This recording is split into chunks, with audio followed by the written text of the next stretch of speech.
Welcome to the dangers of Valerian, my fellow adventurer. My name is Model 42 and today, in this new monster guide, we take a look at one of the scariest early game creatures you can use, the Skaveling. Stay till the end to get some tips on how you might use it in your games. Let's go.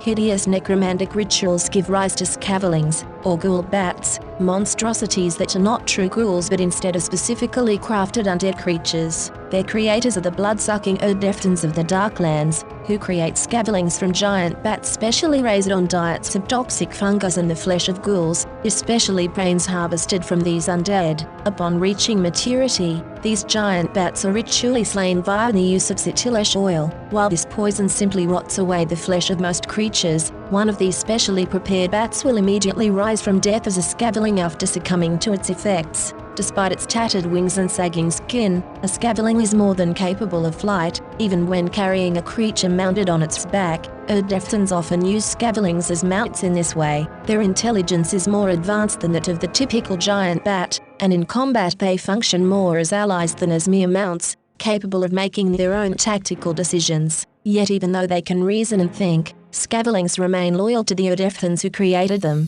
and they never take actions in a fight that would knowingly put their masters in harm's way. As a curious side effect of its creation, a Skaveling absorbs many of the memories and thoughts of the ghoul brains that was fed. While it was merely an oversized animal in life, underneath these memories coalesce into a strange form of intelligence that affords the Skaveling the ability to speak and reason, all the better to serve its Erdefthan masters.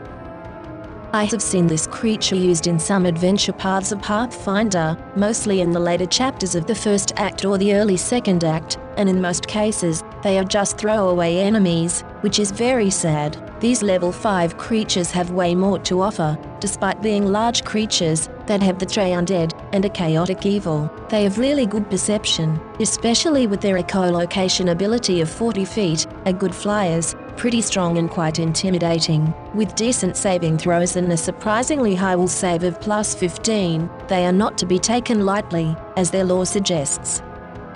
They have two main attacks, a plus 15 fangs attack and a plus 15 wing attack. Both are very good values to decently attack the players, but even worse than that, both attacks can paralyze, which needs a DC 22 fortitude save. And even on a success, the creature is slowed 1 permanently or until dispelled. This seems extremely strong, but then again, visiting a temple or magician to get rid of it for some gold coins makes money more worthwhile to keep. On a fail or worse, the target is paralyzed and can make another attempt to get rid of it at the end of each of their turns, with each attempt result reducing the DC by 1 each after it was made.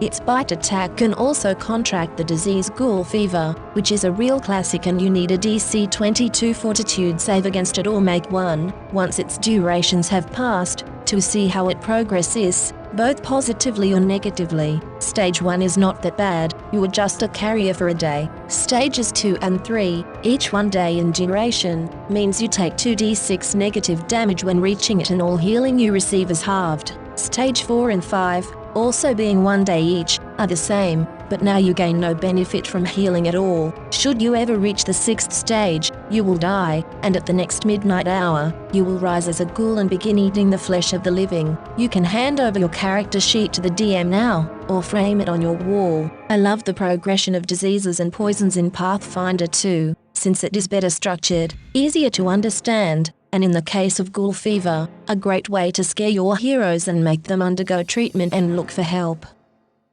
The last ability the Skaveling has is called Bone-Chilling Screech, and takes 2 actions to do, with a lot of tags. It will make a screech so loud that it can be heard for miles, but only those in a 20-foot emanation will truly and utterly feel scared. All those in the 20-foot emanation area of effect have to make a will save against a DC of 22, which is doable, but mostly will be a 50-50 shot. Critically succeeded is amazing, since nothing happens, and you are immune against this for 24 hours. But even on a success, and I have to emphasize this, on a success, you are frightened 1, gaining a penalty of 1 to all your checks and DCs. On a fail, this will be frightened 2. Should you ever critically fail against this bone-chilling scream, in addition to being frightened 2, you also are stunned 1, which means you lose 1 action. Not that worse than failing in general, but annoying to say the least. After such a scream, the attacks and effects of the bat are much more dangerous to some heroes.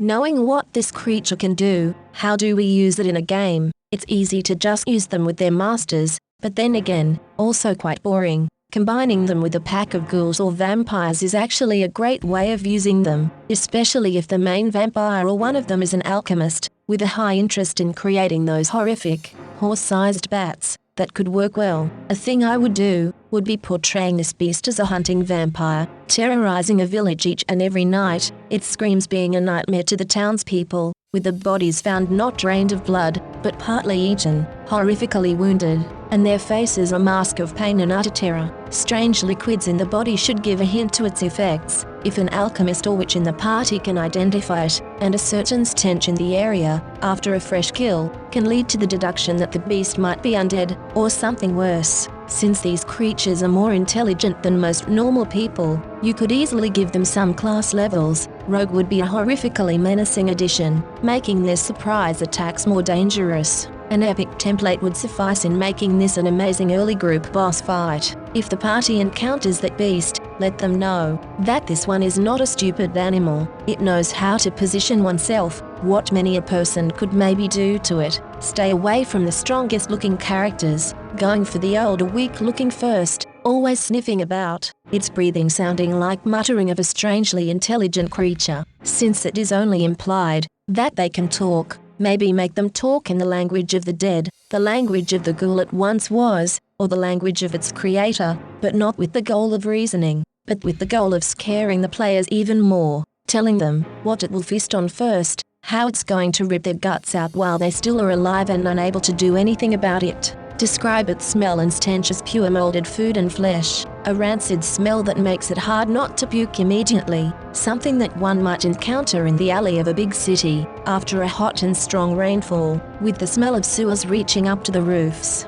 Give them some vivid images they will not forget. Just remember to keep in mind that this creature is way stronger than it looks, because of its abilities, and it will flee if things are against it, unless being made unable to, or enraged to a point that it doesn't care, especially if its hunger is great.